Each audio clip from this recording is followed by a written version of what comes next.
इतिहास की सबसे गंदी भर्तियों में से एक भर्ती झारखंड पुलिस भर्ती की मैं बात करने वाला हूं, जिसमें 4919 पदों पर भर्ती निकाली गई थी 2023 में। और इसे लेके एक बड़ी कहानी सामने आ रही है, जो कि इस वीडियो में मैं आप सभी के साथ शेयर करने वाला हूं। अगर आपने झारखंड पुलिस की भर्ती के लिए फॉर्म अप्लाई किया था तो इस वीडियो को ध्यान से देख लेना, और वीडियो पसंद आए तो वीडियो को लाइक शेयर करके चैनल को सब्सक्राइब कर लें और बेल आइकन पर जरूर प्रेस कर लें, ताकि फ्यूचर में कोई भी जानकारी हो उसकी रेगुलर अपडेट आप सभी को सबसे पहले मिलती रहे। आगे बढ़ते हैं और पूरी जानकारी आप सभी को देते हैं। तो आप सभी को बता दें कि इस भर्ती के बारे में पहले बोला गया था कि इसकी जो दौड़ है यानी रनिंग का जो प्रोसेस है उसमें चेंजेस किए जाएंगे, रनिंग टाइम वगैरह में चेंजेस किए जाएंगे, दूरी वगैरह में चेंजेस किए जाएंगे, और इसके लिए एक प्रस्ताव भी जारी हुआ। उस प्रस्ताव के तहत ये जारी हो गया कि इतनी इतनी रनिंग करवाई जाएगी, और वो सारे बदलाव किए गए। और फिर बोला गया कि अब इसके बाद इसका जो फिजिकल प्रोसेस होगा वो कंप्लीट करवाया जाएगा और ये भर्ती प्रक्रिया अब पूरी हो जाएगी। लेकिन अभी रिसेंटली एक नई कहानी यहाँ पे सामने निकल के आ रही है। अगर आप देखेंगे तैयारी कैबिनेट में आएगा प्रस्ताव, अब नई नियमावली से होगी नियुक्ति, सिपाही भर्ती विज्ञापन रद्द होगा और नए सिरे से होगी बहाली। तो यहाँ पे आप सभी को बता दें कि जो 2023 में आपकी 4919 पदों पर यह भर्ती निकली थी, इसका जो विज्ञापन होगा उसे कैंसिल किया जाएगा, और कैंसिल करने के बाद फिर दोबारा से इसकी भर्ती प्रक्रिया चालू होगी।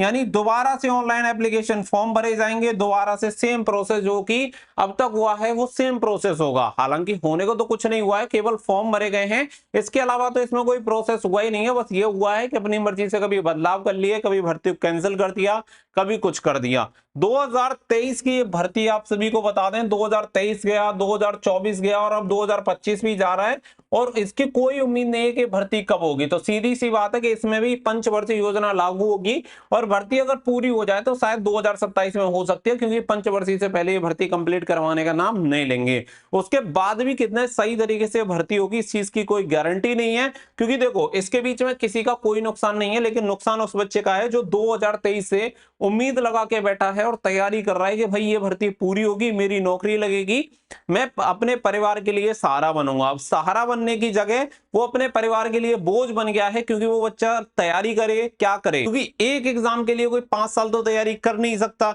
तो यहाँ पे इस भर्ती का तो एकदम से बुरा हाल हो चुका है भाई। गवर्नमेंट को कोई परवाह नहीं है कैंडिडेट्स की, क्योंकि अगर होती तो इस भर्ती प्रक्रिया को आगे बढ़ाते। अब ये उल्टी कहानी चलने लग गए हैं, मतलब उल्टा बैक लौट रहे हैं, उसके अलावा और कुछ हो नहीं रहा है आगे। अब इसमें कितना समय लगेगा आप सभी जानते हैं कि जब एक प्रक्रिया को करवाने में इतना समय ले सकते हैं, तो अभी दोबारा से यहाँ पे नई नियमावली आएगी, उससे नई नियुक्ति होगी, नए एप्लीकेशन फॉर्म भरे जाएंगे, उसके बाद इसका प्रोसेस होगा। अब इसमें ये अधिकतम आयु को यथावत रखने का यहाँ पे प्रस्ताव दिया गया है। आवेदन शुल्क में जिन कैंडिडेट ने पहले फॉर्म अप्लाई किया हुआ है उन कैंडिडेट को फीस दोबारा से पे नहीं करनी पड़ेगी, बस इतना होगा, लेकिन नए कैंडिडेट इसमें आराम से शामिल हो पाएंगे।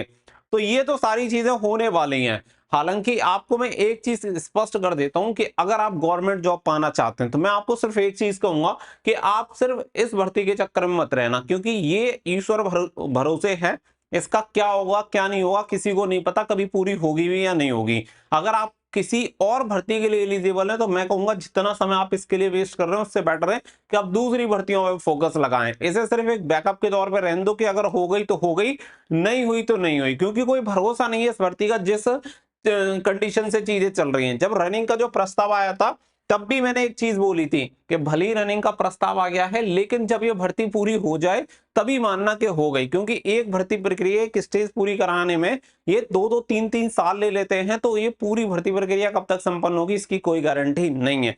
तो अब वो बच्चों कहानी ऐसे यहाँ पे पलट चुकी है। तो आपका इस बारे में क्या ओपिनियन है कि वास्तव में भर्ती को दोबारा से नए सिरे से स्टार्ट करना चाहिए, या भर्ती जैसे चल रही थी उसे आगे प्रोसेस बढ़ाना चाहिए? तो अपना कमेंट करके राय जरूर दीजिएगा, क्योंकि सबसे ज्यादा आपका भविष्य ही इसमें प्रभावित होगा, अन्य किसी व्यक्ति पर कोई ज्यादा प्रभाव इसका नहीं पड़ता है। तो आप सभी अपनी राय जरूर दें कि इस भर्ती में क्या होना चाहिए और आपके लिए क्या बेटर है।